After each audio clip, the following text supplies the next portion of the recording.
After playing the Order 1886 for the first time last week, I was thoroughly disappointed. I was already aware of the critical reception of the game when going into it, but I was still hopeful. When the credits rolled, not only was I disappointed, I was angry. Not because I just spent 6 hours playing a terrible game, because that isn't true. It may not be good, but it most certainly isn't a crime against the medium that is video games. I was angry because of the sheer amount of potential that this game had, what it could have been, and that because of its poor reception, it may not get a sequel. However, there is a light at the end of the tunnel.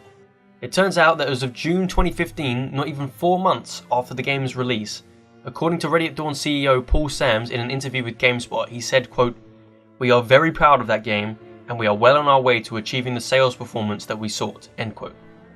You know what that means, boys and girls? It made its money back. Not even 4 months after its release, it was on track. Most likely due to the PS4's limited library at the time. Yeah, it may have had Infamous Second Son and Bloodborne just a month after its release, but those games might not be for everyone. Thus, the Order's success. 3 years on, there is no way that it wasn't profitable, and so it may still have life in it yet. And here is how I hope or think the sequel may come to fruition. What? No, I don't even care. I'm making this video anyway. If Nat gets a damn sequel, this one has to get one. So let's jump in. Oh, and there will be spoilers, obviously. So if you haven't played it, I'll leave a link to my review in the card so you can get caught up. Okay, now let's jump in. Sir Galahad, can you hear me? Sir Galahad. Be at ease, Nicola. All is fine. So let's start out where the story could go. At the end of the Order 1886, Grayson is a knight no more and his peers are after him. You still have Nikola Tesla on your side, and Lafayette seems to understand that something is afoot, and you're welcome amongst the rebels, but you are a fugitive. Here are some of the story blocks that we have to work with. Grayson is a fugitive, Lord Hastings is still at large, Isabeau hates Grayson's guts, the idea that half-breeds are somewhat normal people too has been implanted in Grayson's mind due to the conversation with Alistair at the end of the last game, and we still don't know who this guy is. With these blocks laid out, it seems somewhat obvious as to where the story will go. Grayson has unfinished business and wants to kill Lord Hastings and see an end to the United India Company, who have to do this whilst also avoiding the Order. This will put his former peers in the position of the antagonists. There will be awkward interactions with Izzy. She'll probably catch Grayson in the act of something at some point and either won't shoot him or will miss on purpose, the usual cliches. But it will create a fun and tense atmosphere anyway. One of the things that I am most intrigued by is the idea that Grayson may have to ally with some half-breeds at some point. Blur the line between good and evil.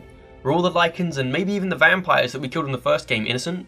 Probably not, because some of them were working for Jack the Ripper, but ask a similar question anyway. Make the situation far more complicated by making it harder to identify which section of the spectrum we should be landing on. Challenge what Grayson has known for centuries. It will lead to far greater character development, maybe even turn Grayson into a half-breed. Not only would that make the story and the relationships far more interesting, but it also holds great potential for gameplay. The final thing is figuring out who this guy is. We know that he helps Tesla save you, and he even helps keep you safe afterwards. We also know that he has something to do with Mallory since we see him talking to him in the street in the game.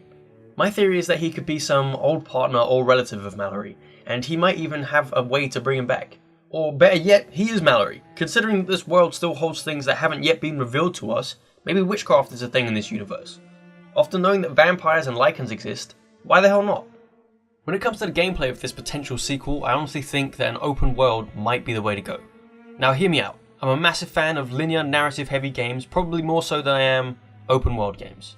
But you tell me that running around a neo-Victorian London as some kind of vigilante with a ragtag group of allies doesn't sound fun. Especially if Grayson somehow gets turned into a Lycan. Just think about that. And if you can't, I'm about to go into it, so just wait a second. We'll start off with traversal. How are you going to get around London?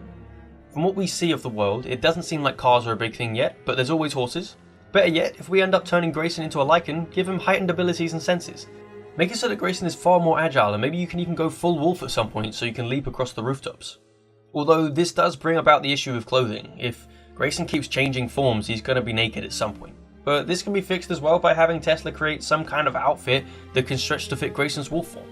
Or you could just have it so that he goes full wolf for select missions and the rest of the time he's either just more agile, or you could have him change to a form that lies between the two extremes, thus alleviating the need for new clothes. Speaking of Tesla, why not expand on his potential? Tesla was the armourer for the Order, really go crazy with that. Have him create awesome gadgets that Grayson can use in combat or stealth. Give Grayson a gadget wheel. It doesn't have to be over the top and wacky either, just give him 4 or 5 gadgets to help spice up the gameplay a little bit. Also, I found the weapons in the Order 1886 to be quite a letdown. All of them were cool in design and premise, but most of them didn't feel satisfying to use. In my review I used the thermite rifle as an example. Here's how I'd improve it. Have it so it shoots out 2 types of pods / grenades rather than a pod and a mist. One is the ignition pod. Shooting one out on its own would set a single enemy on fire. The second would be a pod filled with the thermite grit that could be used to stun enemies and give a greater area of effect, almost acting like a stun grenade. And using it in combination with the thermite pod, you've got a massive area of effect explosion. Make it feel more like a power weapon rather than this weird middle ground between a rifle and a flamethrower. Alternatively, you could have both. Have it so that Tesla allows you to modify your weapons to fit your needs. Going back to HQ to change loadouts would be a great way to allow player freedom and create gameplay variety. Not only that, but it would also aid in the grounded feel that Ready at Dawn are obviously trying to achieve by not letting Grayson carry a ridiculous number of weapons at once, whilst also allowing the player freedom. Another aspect of the gameplay that is in desperate need of improvement is the hand-to-hand combat. As it stands, there really isn't any. It's just a button press. It doesn't need to be some crazy deep system, just allow me to push the buttons for myself. All you need is a punch and a counter button. And whilst we're at it, give us the ability to dodge without the presence of a grenade. Let us roll to avoid gunfire or to get into cover. Pressing X to roll when a grenade is near is weird. Why not just let us throw it back? Since we're already talking about button presses that should just be gameplay, let's talk about the stealth. One major thing that you can do to improve the stealth is just get rid of the timing factor. There is really no need to have to wait to press the kill button, especially when I'm already standing right behind the guy. Also, give us more options. It felt so confined, there was no choice. You just had to follow the guard and time your button press. Give us some space, maybe add some verticality to let Grayson do takedowns from above and below, have Tesla make gadgets that can incapacitate enemies rather than kill them, since chances are you're going to be fighting men and women that used to be your peers. I know this is just starting to sound like an Arkham game, but who cares? Plus the werewolf stuff should make it feel like its own game anyway. You could have heightened senses play a part as well. I'm not suggesting a full-on detective mode, but maybe you can hear people through walls and around corners and get a faint idea of their position, or eavesdrop to know where other guards could be. Smell could play a part as well. You could use it to track a target. Rather than killing everyone to find a key, you could just follow a scent, avoid other guards, and deal with just the target. Smell could give you a hint as to how many enemies are in the area, helping you decide the best approach. Okay, now it really does sound like Batman, but if Grayson is half wolf, it would be weird that these features weren't included. A feature from the previous game that was absolutely useless, however I think it could evolve, would be the ability to inspect items. Add some kind of detective gameplay. Grayson doesn't have the resources and intel that he once had access to. Now he has to do it all himself. Let us inspect items and figure out how they play into the larger story. Let Grayson smell items, so if you can't figure it out immediately, he now has the culprit's scent. Maybe you can run into this person whilst traversing London and deal with them later down the line. One of the main issues with open worlds is sometimes they can feel empty. What would you do in London besides run between missions? Maybe you can run into lichens and vampires and interrupt them during feasting or other illegal nighttime activities.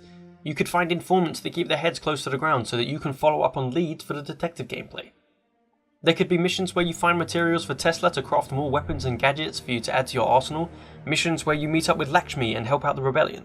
If I could come up with that in 5 seconds, imagine what a whole team of talented individuals could do in an entire development timeline.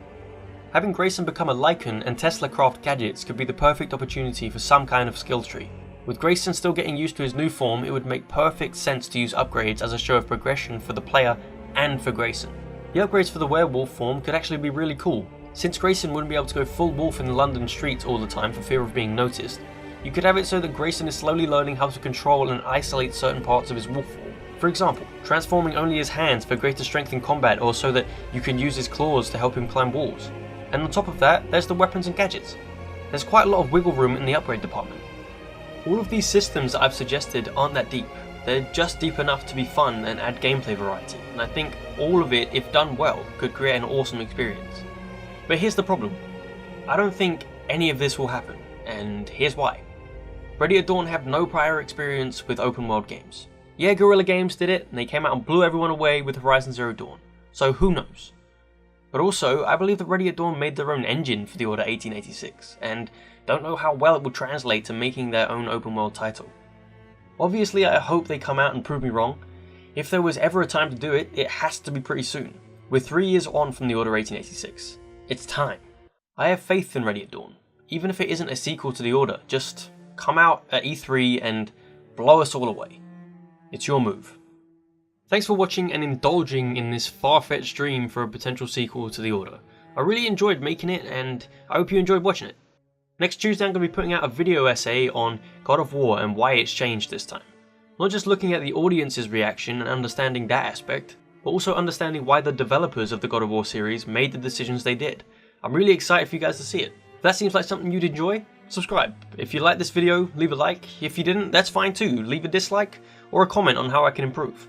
Alternatively, you could leave a comment on how you would like a sequel to the Order to play out. Let's start a conversation. With that said, thanks for watching. I'll see you in the next one.